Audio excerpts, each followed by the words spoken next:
ఓం అస్మద్గురుభ్యో నమః. వరుని యొక్క గృహప్రవేశం చేసినటువంటి వధువుకి ఈ ఇంటినంతా చూపుతూ వరుడు ఆ గృహముని పరిచయం చేసిన పిదప వధూవరులు ఇద్దరూ కూడా ఒకరికొకరు ఈ ప్రమాణములు చేసుకుని గృహంలో సుఖ సంతోషంతో ఉంటామని చెప్పుకున్న తర్వాత సహజముగా గృహమయందు వారి యొక్క ఆచారమును బట్టి ఈ వధువుని దేవుని యొక్క మండపము వద్దకు తీసుకువెళతారు. భగవద్ దర్శనాన్ని చేయిస్తారు. చేయించి వారి ఆచారాన్ని బట్టి అక్కడ కొన్ని పూజా కార్యక్రమాలు జరిపిస్తారు. సాధారణంగా ఇంటికి దీపం ఇల్లాలు అని అంటారు కదా, కనుక ఈ కొత్తగా వచ్చినటువంటి ఇల్లాల చేత ఆ ఇంటిలో దీపాన్ని వెలిగింపచేసి ఆ ఇంటి కులదేవత గృహదేవత ఎవరైతే ఉన్నారో వారికి, అదేవిధంగా గ్రామంలో ఉండేటువంటి దేవతలకి అందరికీ వారి సంప్రదాయాన్ని బట్టి వెళ్ళి ఈ యొక్క వధువు చేత అక్కడ పూజా కార్యక్రమాలన్నీ చేయిస్తారనమాట.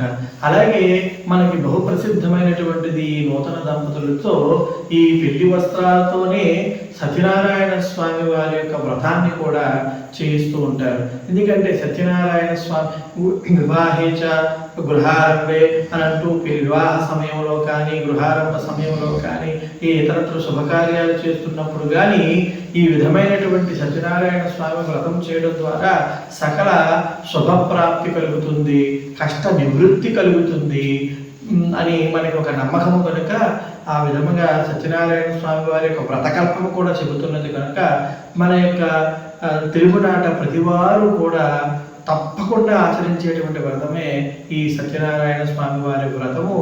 వివాహ అనంతరము కూడా వివాహం అనంతరము కూడా ఆ క్షేత్రముకు కానీ లేదా స్వగృహములో కానీ లేదా ఈ దేవాలయ ప్రాంగమునందు కానీ ఈ సత్యనారాయణ స్వామి వ్రతం తప్పకుండా ఆచరిస్తారు.